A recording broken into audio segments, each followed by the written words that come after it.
En América Latina los procesos de sicariato comenzaron, o sea, hasta el año 2007, 2008 las organizaciones delictivas o los grupos criminales, si no se quiere hablar de organizaciones delictivas en el Uruguay, no resolvían sus conflictos en forma violenta. A partir de esa fecha comenzaron a resolver los conflictos entre ellas en forma violenta y es lo que estamos viviendo hoy. Cuando se habla popularmente de un ajuste de cuentas, en realidad se está haciendo referencia al sicariato y se está haciendo referencia a que una organización o un grupo resuelve un conflicto con otra organización o otro grupo, sea por territorio, sea por un cargamento, sea por lo que sea, de manera violenta, cosa que antes no pasaba en el Uruguay. ¿Y qué ocurrió en ese momento histórico que usted acaba de mencionar para que se produjera ese cambio? Y yo creo que se fueron dando las condiciones y se fueron generando condiciones que permitieron que se terminara en eso, es decir, la la feudalización, es decir, los grupos criminales que buscan asentarse en un determinado territorio, fundamentalmente organizaciones de narcotraficantes que lo que luego buscan es controlar todo lo que pasa en ese territorio. Y obviamente hay disputas entre ellos, disputas siempre hubo, lo que pasa es que se empezaron a dirimir de manera violenta, que antes no se dirimían de manera violenta. Ahora, la pregunta que hay que hacerse es, si el deporte es más violento, si el tránsito es más violento, si hay violencia en la familia, ¿se puede pretender que en definitiva las organizaciones delictivas no sean más violentas? No, obviamente que no, son más violentas. Lo que se ha visto en el resto de los países de América Latina es que empiezan a resolver los conflictos entre ellos, luego empiezan a intentar resolver los conflictos contra la fuerza de seguridad de manera violenta y en otros países lamentablemente han seguido luego jueces y fiscales, etc. ¿Ese fenómeno es irremediable? Es decir, ¿necesariamente, obligatoriamente va a pasar? No. Yo creo que es perfectamente remediable, tenemos que trabajar para revertir. Por ejemplo, lo que pasa en la ciudad de Medellín, que es un fenómeno bien interesante, ese fenómeno se empezó a revertir. La Medellín de Escobar hoy no existe más, hoy existe otra Medellín que tiene índices delictivos altos que se han ido revirtiendo. ¿Por qué? Porque se han aplicado políticas públicas de seguridad, políticas de prevención, de conjuración, de investigación, etc. Es decir, no podemos ser deterministas de que esto es inevitable, esto va a pasar. No, yo creo que es evitable y se puede pasar. La pregunta que tú decías, si nos puede pasar a cualquiera, bueno, yo creo que en principio hoy lo que uno ve es que este tipo del sicariato está como concentrado en un determinado sector de la sociedad. Nada indica que eso no se pueda extender en el futuro. Pero ojo, que por sicariato o por lo que sea, y no me lo tiene por qué contar a mí, también en los barrios más acaudalados de Montevideo, también te pueden matar en una rapiña. Y ahí no hay sicariato. Claro. Bueno, yo sobre este tema lo he dicho alguna vez y alguna autoridad se ha molestado. A mí lo que me preocupa es que mensajes agoreros de que la situación va a empeorar,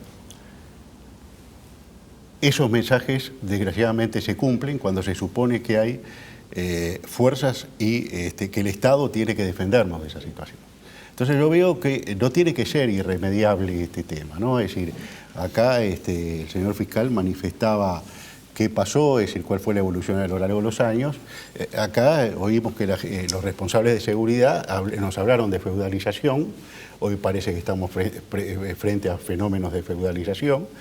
Se habló de fenómenos de sicariato, parece que estamos frente a fenómenos de sicariato y a mí lo que en realidad me preocupa, ustedes preguntaban, bueno, todos tenemos que estar preocupados por esto. Bueno, han habido casos, están los anales penales del país, en los cuales una señora que quería enviudar para heredar a su marido, se le pagó o un esposo que quería sacarse una mujer de encima, por ejemplo, pagó para que lo hicieran desaparecer. O sea, más allá de ese fenómeno de sicariato que pensamos en Colombia, de que se paga un chico de 15 o 16 años para matar a alguien que está vinculado con la droga, hay casos en los cuales se quiere la muerte de una persona y se paga para que esa persona sea muerta, ¿verdad?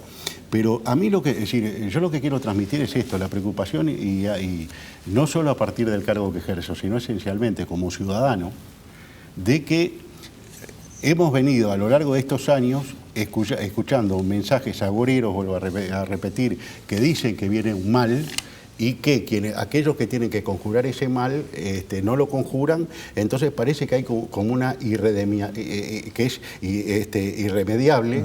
Que la profecía autocumplida. Que eso pase, como una profecía autocumplida. Y ahí vuelvo al tema original, porque es decir, indudablemente hemos, es decir, como sociedad, bajado los brazos en una cantidad de aspectos por lo cual se ha abierto camino a esto. Tampoco podemos responsabilizar exclusivamente a los medios. Yo creo que los medios tienen su incidencia, pero también hay un montón de otras cosas que también inciden. Lo que planteaba Ricardo hoy, los problemas en la educación.